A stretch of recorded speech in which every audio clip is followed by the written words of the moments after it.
have a seat. We've got some great announcements today. With me here is our Attorney General, Ashley Moody.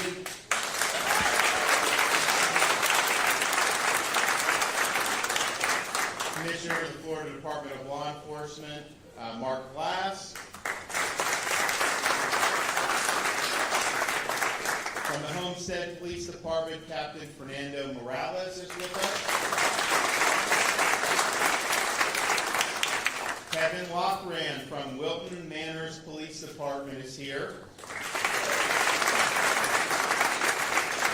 We also have representatives Fabricio and Barrero joining us from the Florida House. And we have Megan Gigliotti as a mother from Broward County, whose story we will hear a little bit later.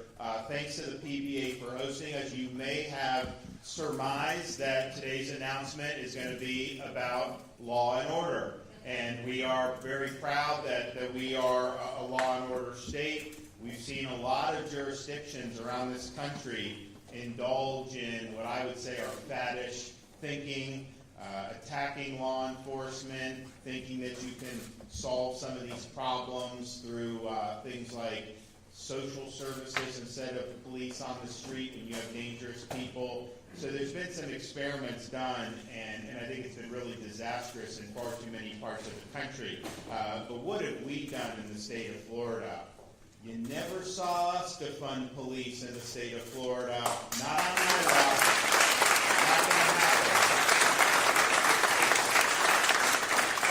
So we not only rejected that, we were able to sign legislation to prevent local governments in any part of Florida from defunding law enforcement. They can try, but we're going to make sure the money's there. We're going to make sure that our citizens are protected. We've also instituted increased penalties in the wake of those 2020 riots to make sure that if people are doing that, mob behavior, violent type of rioting, that they're actually held accountable, not just slapped on the wrist and put right back on the street. We recognize that police are not being treated well in other parts of the country, so for 2 years in a row, we did $1,000 bonuses for every sworn law enforcement officer in the entire state of Florida.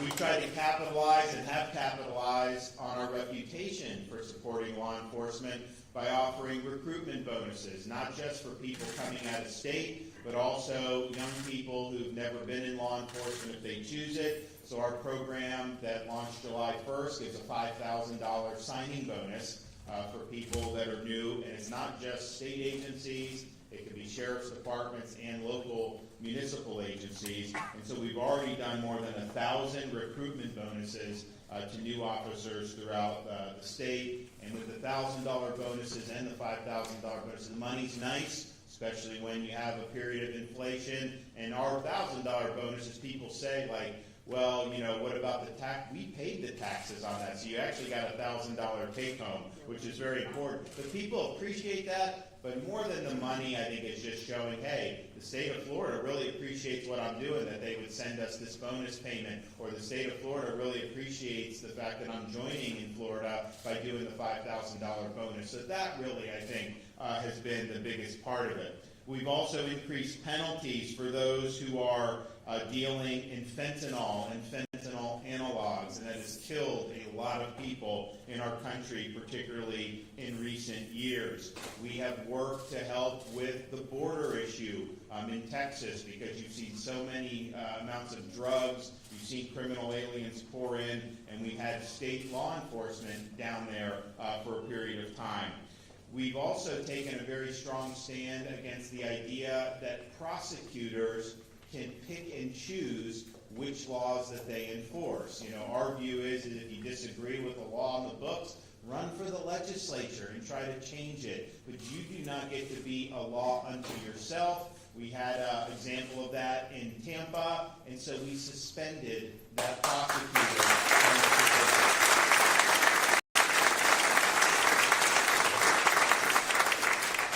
And so all of that is great, and I'm proud of it. I'm proud of the work that everybody does throughout the state of Florida. And we know that the other policies that have been tried have not been successful. Well, what about what's the results been?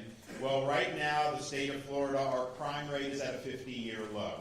Overall crime down nearly 10% year over year.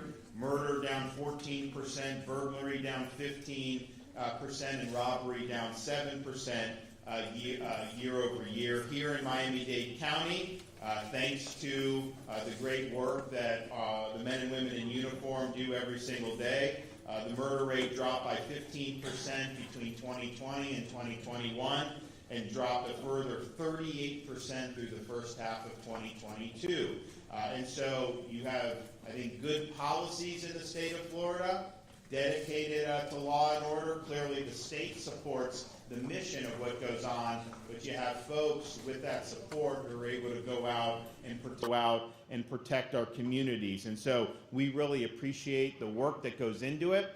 You can tell when you don't have those things in place, all hell can break loose, like we've seen in many of these other places. I was just in Philadelphia the other day, and their murder rate, I think, is at levels they haven't seen in decades. Retail theft, all kind of burglaries, all this stuff. And that's a direct result of the policies that they have embraced to go very soft on crime and to give the criminals the upper hand. So we're not doing that in the state of Florida. We have not done it, but we also want to make sure we keep the momentum going. And so we have a legislative session coming up, and we want to make sure that we cement our reputation as being a law and order state and take actions as necessary to help further protect the people of the state of Florida. So we're going to be offering a number of reforms here today. We've worked with the Attorney General on this. We've spoken with members of the legislature, and I think that we're going to be able to do really, really well coming up with a really strong law and order package. The first issue that we're going to tackle is many people in South Florida. Remember, you had the killer at the Parkland massacre. Obviously, he was guilty. Why it took so long to even get to the penalty phase, is beyond me. He gets up there, and then you have like one juror that did not want to do capital punishment, and that requirement was really based off an old Florida Supreme Court decision that has since been overturned. And so you shouldn't have it to where if you're already convicted and you did the crime, whether to apply capital, one juror should not be able to veto that. And I don't think justice was served in that case. If you're going to have capital, you have to administer it to the worst of the worst crimes. And so we're going to be working with the legislature to reform that statute so that, yes, it should be the vast majority, supermajority, but you don't want to have where one juror, because what happens is you can get someone that gets on, they're not supposed to, but they can get on the jury if they oppose capital. And I have no problem if you oppose capital. Many people do. But that's the law in Florida, and so you've got to be willing to administer that. One can get on and maybe scuttle it, but if you need 3 or 4 to scuttle, it makes it much more difficult. So we're going to be working with them to make sure that we get that reform in place. We're also going to build up what we've done on fentanyl. We've increased mandatory minimums for both fentanyl and fentanyl analogs. But one of the things we've been seeing that's very troubling, I mean, they will jam fentanyl into almost anything nowadays. So they'll actually do it and make it look like candy that's been dubbed a rainbow fentanyl. And then just 2 days in August, Customs and Border Patrol seized more than 250,000 multicolored fentanyl pills. And we're going to take action against this because this is really targeting our youngest and most vulnerable kids. This is not something that you can do and, maybe you have some side effects, but you get over it. I mean, you really could, the lights can go out with these fentanyl overdoses, and the chance of a fatality is much higher than with many other drugs. And so we're going to make it a first-degree felony to possess, sell, or manufacture fentanyl or other controlled substances to look like candy. And going to add a mandatory life sentence and $1 million penalty if you're targeting children with this type of fentanyl.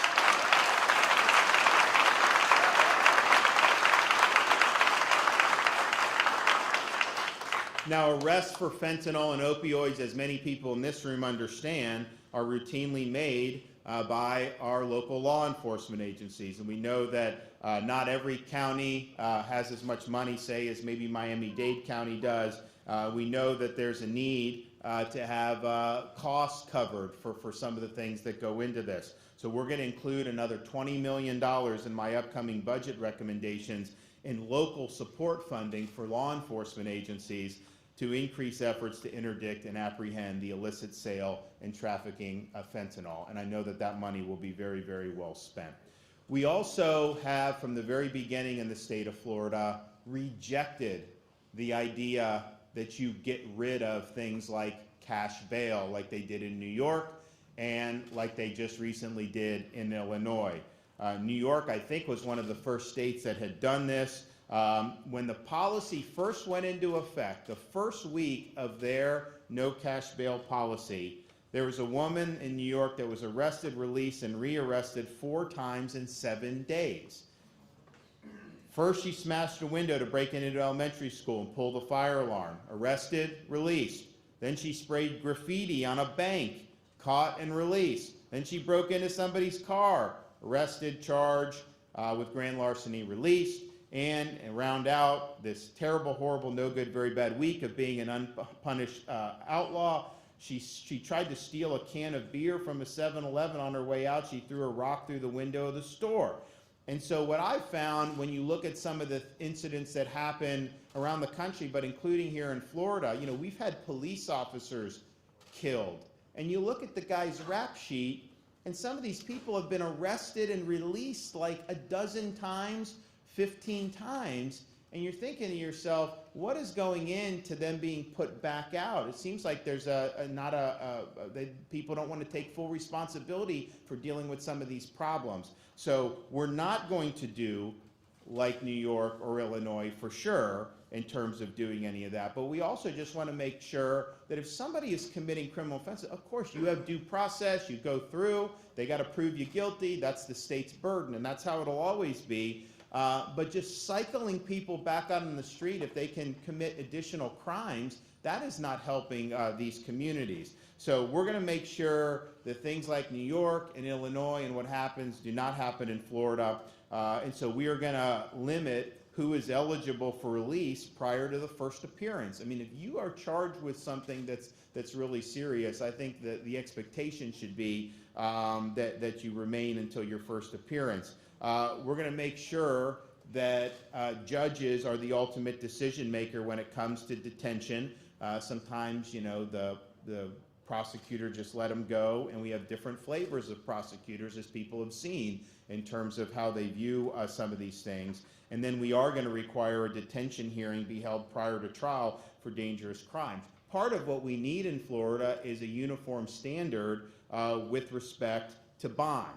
And that has to be done through the Florida Supreme Court. So we're going to be petitioning the Florida Supreme Court to establish a uniform bond schedule that all state courts must follow. And I think, you know, some of these offenses, if you've had priors and all this, we've just got to be really strong on this, because it's really a small subset of people who commit most of these crimes. So why would you want to put them back on the street so they can commit more crimes as this is going on? So we're proud that we are doing the opposite of what states like New York are doing, and there's a wonder why people are wanting to come here, no wonder, and they're trying to flee some of those other areas because the communities aren't safe like they need to be able to do. Sex crimes and missing persons. So there was a Supreme Court case that was done probably about 10 years ago, within the last 10, 15 years, 5-4, and they said the Constitution does not allow capital punishment for anything short of a homicide. And the problem with that is you know, you have some of these sex predators that will abuse these very, very young children, do it habitually, and I'm just thinking to myself, you know, you're ruining those kids' lives. These are innocent kids. Sometimes these are like 6, 7, 8-year-old kids. And so we believe that that precedent was wrong. We do not believe the Supreme Court in its current iteration would uphold it. And so we are going to be exploring ways to facilitate some capital trials if you have the worst of the worst. And these people don't care. They are unrepentant. They don't care about these children. They will do whatever they can to satiate themselves at the expense of very, very vulnerable people. So I believe that if you have somebody that's done that, I believe the only appropriate punishment that would be commensurate to that would be capital. We understand that'll be challenged.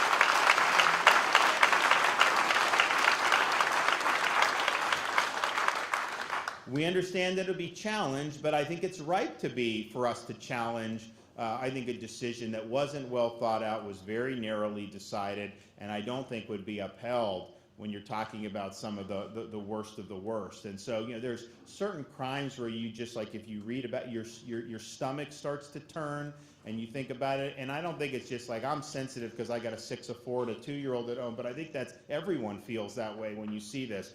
So we want to do it. What we know we can do, regardless of how the Supreme Court stuff shakes out, is we do want to ensure the minimum sentence for people, these predators who are raping these young kids, that they do at least get life in prison, because they will reoffend if you put them back on the street.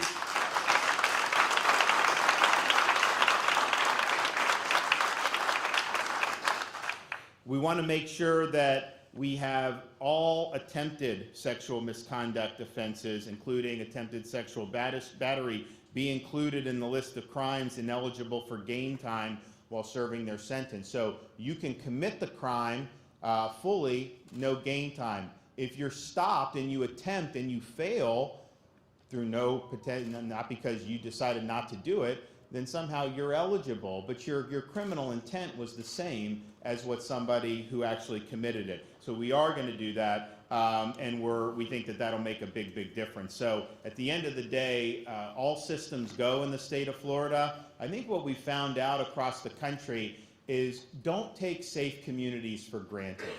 New York went through all this in the 70s and 80s. It was a disaster. They brought in Giuliani, and then they had a real change in approach, and it was really, really good policing. It was very difficult work, but it made a huge, huge difference.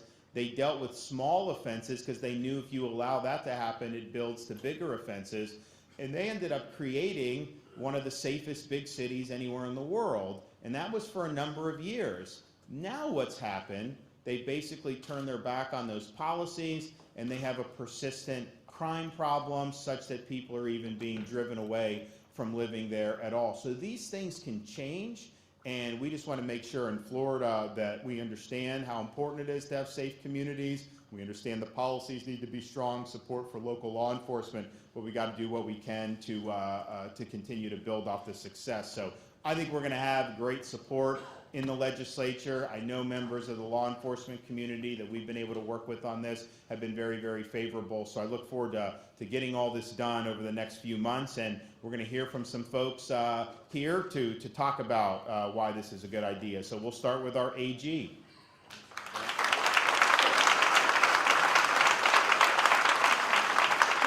So much for joining us today. 100% certainty, I have the best attorney general job in the nation, working with this governor. And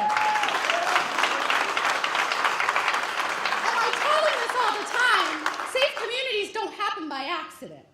And any time I have come to him, that you have come to him with a problem and said, this is happening, no, that can't be happening. How many times have you heard that?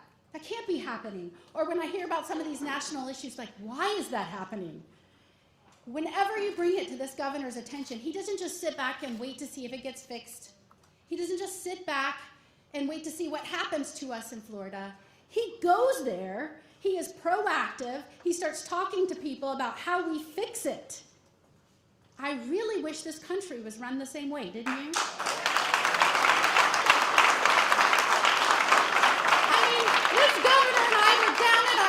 Border years before our president went there, and when we heard that so many people, traffickers, smugglers, fentanyl poisoners, were headed to Florida, we knew we had to do something. That was years ago.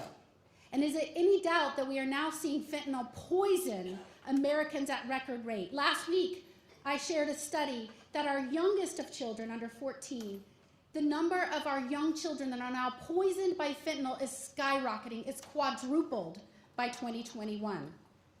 We have to do something. We have to take drastic steps.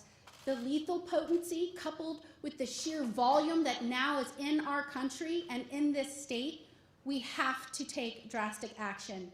I'm so thankful we have a governor that doesn't shy away from bold steps to fix problems. And so whether it's protecting our children from candy-wrapped drugs, whether it's making sure we have the funding to dedicate fentanyl strike teams to go after this in our communities. You know, it's a shock to me, and I would implore DOJ and thereby DEA to ensure that they had fentanyl-specific dedicated strike teams and groups in each one of their field offices. That's what we need in Florida, and through this funding and this legislation, we can get there. That's what taking proactive steps and being bold and brave and being a law and order governor means to a strong, safe state.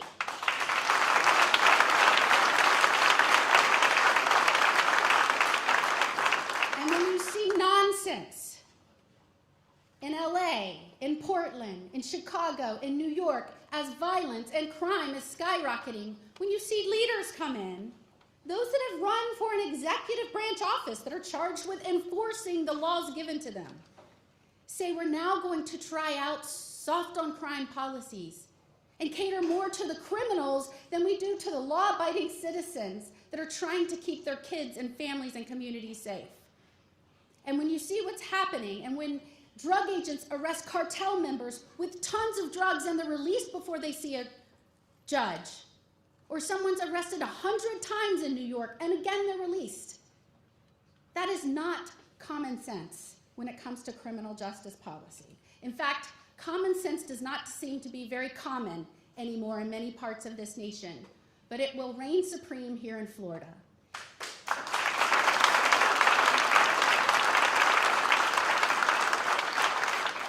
We will not let dangerous offenders get out of jail before they see a judge. We, the people of Florida, Floridians, and I don't just say this as an AG, I say this as a mom, we expect that the judges we elect make the important decisions we charge them with, because there needs to be accountability to we, the people, that trust them with these important roles. And if you have a computer or a staff member or a jail clerk signing off and releasing someone before they ever see a judge, and they're a repeat offender or a dangerous criminal, that's a problem. And that is what you are seeing all around this nation. And that is why I'm so proud of this governor and our legislative leaders that are saying, not up in here. It will not happen in Florida. So if you're thinking about trying out a social experiment here in one of Florida's communities, there will be safeguards, there will be assurances that the community understands the law will protect them, that we won't try out these experiments in your community. And Governor, I have to tell you, in many areas around this nation where they're passing legislation with some of this insane policy, even prosecutors, law enforcement, they're coming together and saying these policies will be disastrous. Look at our crime rates already. They will be disastrous. They're even calling some of these policies the Safety Act, trying to scam their populace. But not here. You know what today's announcement is about? It's about the real Safety Act. And we thank Governor DeSantis, and we thank our legislative leaders. Thank you so much.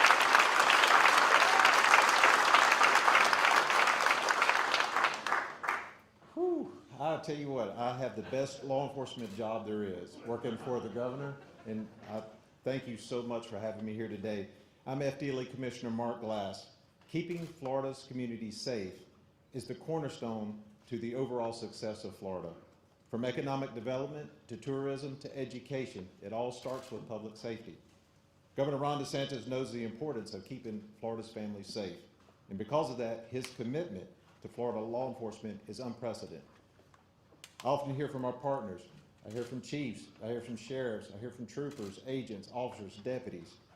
And they say how much the governor supports means to them and their families. So many of our law enforcement colleagues across this country, they just don't have the support and leaders like we do here in Florida. It's no secret that law enforcement has experienced significant challenges over the past few years. And while Florida is a bright light for those who wear the badge, we aren't immune to these challenges. Fentanyl, you've heard here today, is an example of its killing 6,000 Floridians each year. Illegal fentanyl is being manufactured in Mexico and smuggled across the southern border. It is cheap, odorless, and tasteless. So Mexican cartels are mixing this fentanyl in a variety of drugs, including Adderall, Xanax, and making counterfeit prescription pills. But it's just not drugs. We know Florida is often a destination state for illegal immigrants. And in the effects of illegal immigration present a real cost to our citizens, both in terms of increased crime and stretching our law enforcement resources. With the support of Governor DeSantis, FDLE, and other law enforcement agencies have teamed up with the Florida Highway Patrol Criminal Interdiction Unit. The goal is to suppress criminal activity on our Florida highways and enforce violation of Florida statutes, including human smuggling, human trafficking, illegal drugs, and firearms. As a result of the 4 interdictions in the past 6 months, more than 200 individuals were arrested and charged with felonies, including 38 human smuggling charges and 66 drug charges. The total value of the drugs seized were nearly $630,000, and we also seized stolen vehicles and firearms. And with the governor's support, we will continue to organize and implement these interdictions. Our mission is one we all can agree on, to keep Florida citizens and visitors safe. Because at the end of the day, it doesn't matter who you are or where you're from. If your purpose is to come here to this state and hurt others and commit crimes, we're looking for you. We are looking for you.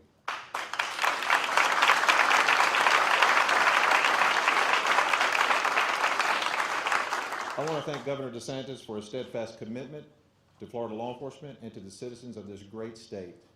And also, as a father of a son who is now in a law enforcement academy, his mother and I are so thankful he chose Florida for his first law enforcement career. Thank you, Governor. Thank you,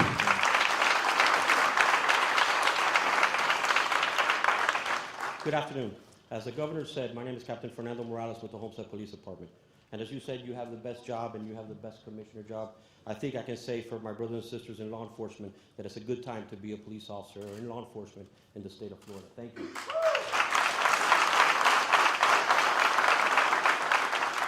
In some parts of the country, you're seeing this discussion, and especially here about this bail reform and all these things that are going on. In our community, our officers are arresting violent criminals just to see them released a couple days later, or if not, during the same shift. I can tell you a particular story that I had where I arrested a subject in the morning. By the afternoon, I already saw him walking the streets of Homestead committing crimes. And that's unacceptable. You know, just recently, we also had another case where a person had been arrested, is out on bond, committed a domestic violence offense. He was released within 24 hours, came home, and then committed an aggravated battery and child abuse. Now, you know, these things are occurring every day in all of our jurisdictions here. One of the biggest frustrations as an officer and the victims we serve is arresting subjects where they're out on bond and committing these crimes.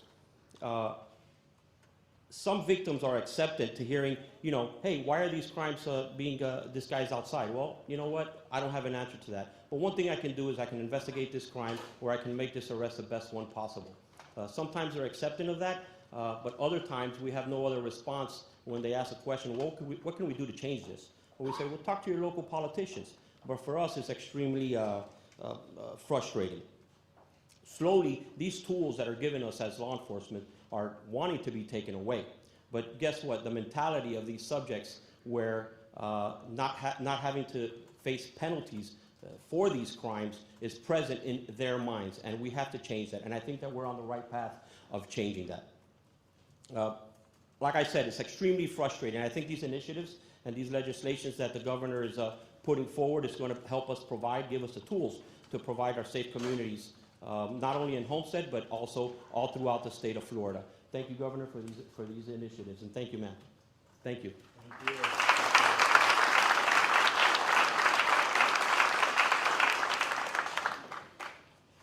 First, I want to thank the Governor for hosting us today and shedding light on such an important topic. My name is Kevin Lochran. I'm a law enforcement officer with the City of Wilton Manors Police Department in Broward County. I'm also the Vice President of the Broward County Police Benevolent Association. I've been a police officer since 2010 and have served with the Wilton Manors Police Department since 2012.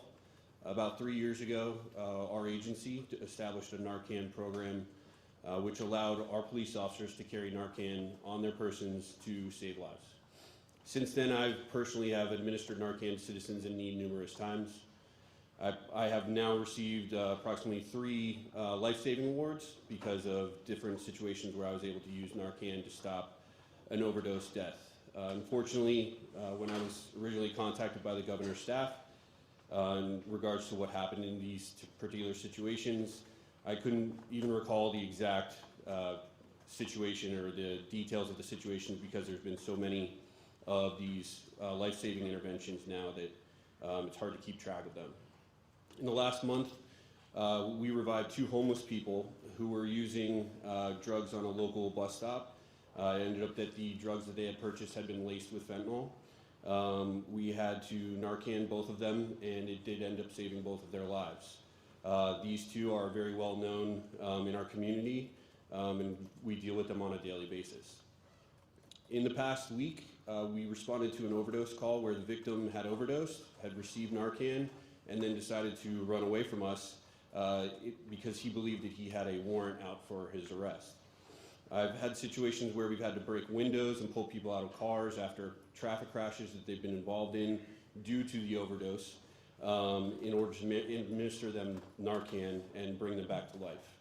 The list goes on, and it's almost a daily occurrence. Now, these rescue calls that we are running are not necessarily the bulk of the work that we are doing, but at its height of response, about a year ago, we were running up to 5 calls a day just in our small city. Now we're about 1 to 2 a day. As great as it is to rescue someone in need, there's nothing more heartbreaking when we don't get there in time. There was another situation where we went to an apartment and found a man who had been using. I administered Narcan to him and began performing CPR as he did not have a heartbeat at the time. Fire rescue responded. They continued the life-saving intervention, however, it was too late. He was declared brain dead and he died later, even though we administered all the care to him. The lethality of fentanyl is very hard to overstate. As police officers, we don't complain about the dangers of our jobs because we are committed to keeping our community safe, but the harsh reality is that fentanyl is not only poisoning our human officers and community, but also our canine officers, as well as the consequences can be tragic. In November 2016, we didn't know much about fentanyl. It had just started hitting the street. And we had 2 police dogs that we used to execute a search warrant that were almost killed because of suspected overdoses. Regional law enforcement was executing this search warrant with these 2 officers that were German short-haired pointers. We knew that there were drugs in the house because the dogs had done what they do best and indicated to us that there was odor of narcotics present. We saw some residue in the search area, but we weren't sure what it was. Once my colleague who handles these dogs finished the sniff with his drug-sniffing dog, he put him back in his cage in his truck and got his currency sniffing dog out of the vehicle and began the sniff with that second dog. He finished the sniff with the currency dog, came back to the car, tried to give his drug dog some water, at which point he started realizing that his dog was not acting the same. He was showing signs of sickness and was not his usual playful self, didn't want anything to do with the water or any toys that he had, so he very quickly rushed both dogs to a nearby animal hospital. He called ahead and informed them that the dogs were not acting normal and that they had just conducted a search warrant. Upon arrival, doctors administered Narcan to the dogs. The first dog was immediately administered Narcan and brought the dog back. The second dog, the currency dog, started displaying symptoms while the first one was being cared for. So the second dog also received Narcan. and they both were brought back. Thanks to the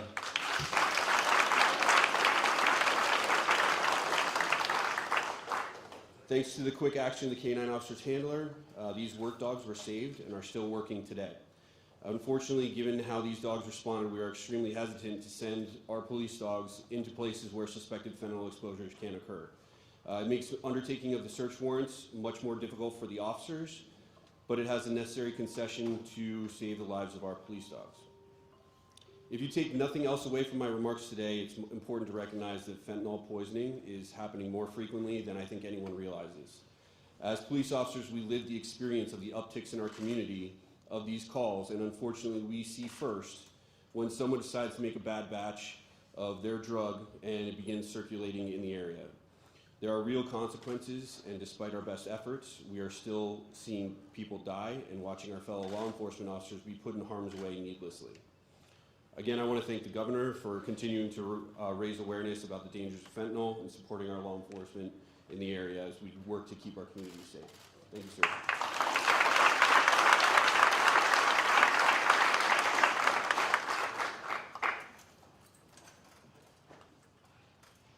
Good afternoon. I would first like to start by thanking Governor DeSantis for the opportunity to speak today, but more importantly, for making fentanyl awareness a priority in his administration. My name is Megan Gelati. I'm a wife and a mother of two amazing children. My youngest is Sophia. She is 18 and just graduated from high school. And my other child, my oldest, passed away from fentanyl poisoning on March 7th, 2021. He was 26 years old. His name was Louis, and he was a sweet, funny, loving, compassionate young man. He was also very accomplished. He received his bachelor's degree in psychology from FSU, and then at 25, he earned a master's degree in mental health counseling from FIU in July of 2020. Louis did everything that a parent could ever ask from their child. He finally got his first real job that September working as a youth therapist for kids in crisis. His young clients really felt a connection to him. His graduation and job took place during COVID. The anxiety and stress of a new job, combined with the loneliness and isolation during COVID, contributed to a decline in his own mental health, which unfortunately led to a terrible decision on that fateful day of March 7th when he bought cocaine that was laced unknowingly with fentanyl. He passed away almost instantly, and at that moment became forever 26. The world lost a beautiful person that day, and I lost my firstborn and my only son. Sadly, justice was never able to be served in Louis' case. Even though the detectives had an idea of who was ultimately responsible for his death, there just wasn't enough information to pursue a case against his killer. The loss of a child is a grief like no other. You are left with a gaping hole in your heart that can never be filled. You carry this loss with you every day. Not only did this tragedy end Louis' life, but it also caused so much pain to those he left behind. He was so loved and is so missed. Unfortunately, my story is all too common. My family was not the only one to suffer this loss. There are millions of grieving family members who are the living casualties of fentanyl. I have learned to manage the waves of grief over time. I rely on my faith to pull me through on those days where the waves threaten to overwhelm me. Louis' motto was, "Everyone has a story." He believed that, and he lived by that. It is now engraved on his headstone. Louis' story on this earth has been written, but I am here today as his voice to help warn and educate others of the dangers of this epidemic of fentanyl, the deadliest drug that this nation has ever seen, that is killing our loved ones to the tune of over 70,000 every year. Fentanyl poisoning is the leading cause of death in this country for those aged 18 to 45, and younger teens are also dying at an alarming rate. Fentanyl does not discriminate, no matter your race, religion, or economic status. Fentanyl is an equal opportunity killing machine. This is a problem that cannot be solved by just the advocacy of grieving family members of those lost to fentanyl. There must be a combined effort at the local, state, and federal levels to really make headway in this battle.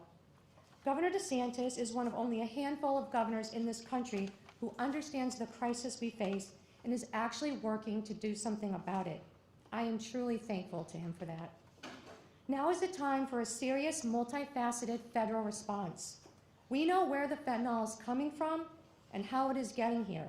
There is no more turning a blind eye. Too much time is being wasted. More and more of our children and loved ones are being poisoned with this insidious, deadly drug. Again, I thank Governor DeSantis for his brave efforts to bring this matter to the nation's attention. He is showing us that if we are willing to address this issue, we can begin to attack it.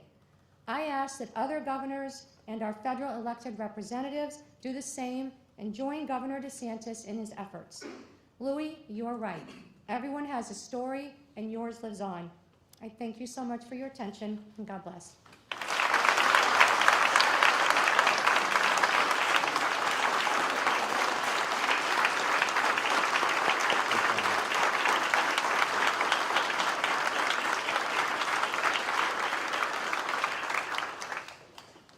Well, wonderful job. Thank you all for doing that. And I should be noted, I mean, this fentanyl, almost all being made in China and almost all being brought across an open southern border. So we know where the sources of this are, and you know, we obviously are way downstream from that here in the state of Florida, but we're trying to attack it on all angles. And I think it's important because people's lives are at stake. And there's not been very many things. You look at the number of people that have died from this. This is more than like wars that we fought in recent years. I mean, it's really, really affecting communities all across the country. So we take it very seriously. We think these reforms will help in the battle against fentanyl. Okay, any questions? Governor DeSantis, while we're getting on the eve of another legislative session, another problem here besides just fentanyl is also high rent costs. Is there anything you can push state lawmakers that could ease the burden that renters have here in South Florida and across the state? So the question's about living costs, particularly with rent. I mean, I think some of it was being driven by the worst inflation we've had in 40 years. And so people's utilities, everything, gas, all that has gone up over the last few years. And of course, the rent was a big part of that. I do think because we have so much multifamily that's been under construction in Florida, you are going to see more of that come online. You know, there has actually been, you know, because I think 2021 it was like through the roof. You know, you've seen it ease up in terms of the increases. The Senate president, #1 priority is to help provide more affordable housing throughout the state of Florida. So she's working on a very big proposal. You guys will be hearing about it very soon.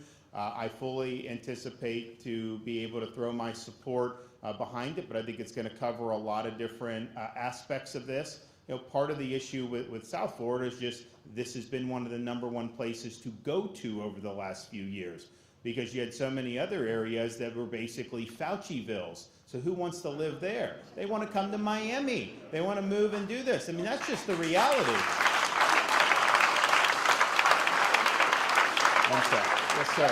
Yes, Governor. Chris Nelson, Free Florida Epic Times. I have here in my hand a press release from the Department of Justice from Tuesday where two well-known Miami Antifa members, Caleb Hunter Freestone and Amber Smith Stewart, were arrested and charged with defacing and attacking pro-life pregnancy centers by putting graffiti on it. Your time is up. We're coming for you. We are everywhere. They face a maximum of 12 years in prison. We know these two very well as they antagonize and harass people at the school board down here. Governor, is it time that Antifa is labeled a terrorist organization? And what are you going to do with the new abortion laws coming forward to protect those pro-life pregnancy centers and attacks by Antifa directed at pro-life Christians? Well, I was actually surprised to see that case brought because the Department of Justice had not been willing to hold those types of perpetrators accountable. Meanwhile, on the other side, you could have a pro-life advocate's guy is a picket sign, and they're going to treat him like he's some hardened criminal. So there was a massive imbalance about how that's been handled. So to see that, I think, was a step in the right direction. They should be held accountable. What they are doing to try to intimidate these crisis pregnancy centers is wrong. And if there's things that we can do on the state to bolster that, you know, we will support it. But just be clear, the DOJ has been asleep at the wheel on this for a long time. So I'm glad to see it. I am surprised to see it, but they need to do a lot more. Yes, sir. Governor, when it comes to the bail change proposal that's happening here in Miami-Dade County, part of it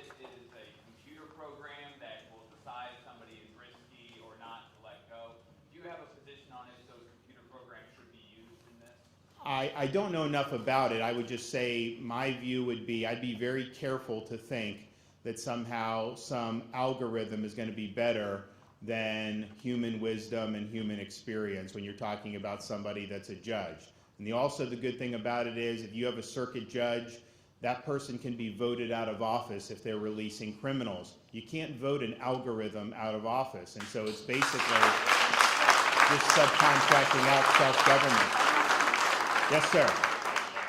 Governor, Grant Miller Community Newspapers. A couple of months ago, we broke the story about the chief judge making decisions how she's going to change bail reform.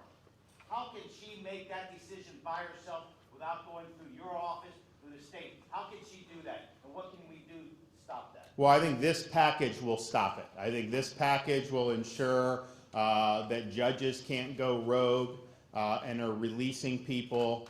Because this is, the tragedy of this is so much of what's been done to put people back on the street has been based on ideology. It's not been based off accumulated experience or sound judgment. It's been an ideological agenda. And there are times when you do that in public policy where the effects will usually be bad, but maybe not as calamitous. When you're talking about public safety, you know, there are people in this country who have died at the hands of criminals who, under a normal law and order system, would not have been able to commit those crimes. They were only allowed to commit the crimes because of how they were treated with kid gloves by some of these so-called reformers. And so we don't think that that's appropriate. We oppose all the proposals I've heard along those lines. I think would be dangerous for the people in Miami-Dade. And you know, you've seen what can work. And I tell you, there's not, I mean, this is a very populated area. It's not easy to keep crime down, but they've done a good job. I think it's because they're holding the bad guys accountable, and that's what you have to do. Governor, if I Yes, may, ma'am. I have two questions on two separate, really important issues. The first is February the 14th, with 5 years since Parkland. If you're satisfied that there have been enough changes in Florida law to prevent or to try to prevent another school massacre. And the second is regarding the parole immigration program. Illegal crossings to the border have reduced significantly. The immigrants coming in through that program are checked and they have a sponsor that's financially responsible for them. But there is a lawsuit that Florida is a part of. What bothers you about that program?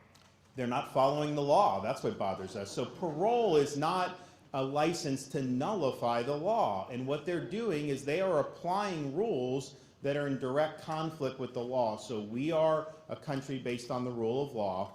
If you want to change law to make the border even more open, you could do now. I would not support that. But the reality is they are just amending the law through executive fiat. And so Ashley has been leading that case. We believe we're going to win that case. I don't know when the judge is going to rule, but clearly they know what they're doing with that respect. And I think that it's just, when you talk about some of the things that they've been able to do, they don't have a handle of what's going on. I mean, you could sit there and say, we're going to give these people parole, even though it's not lawful, but how many other people have come?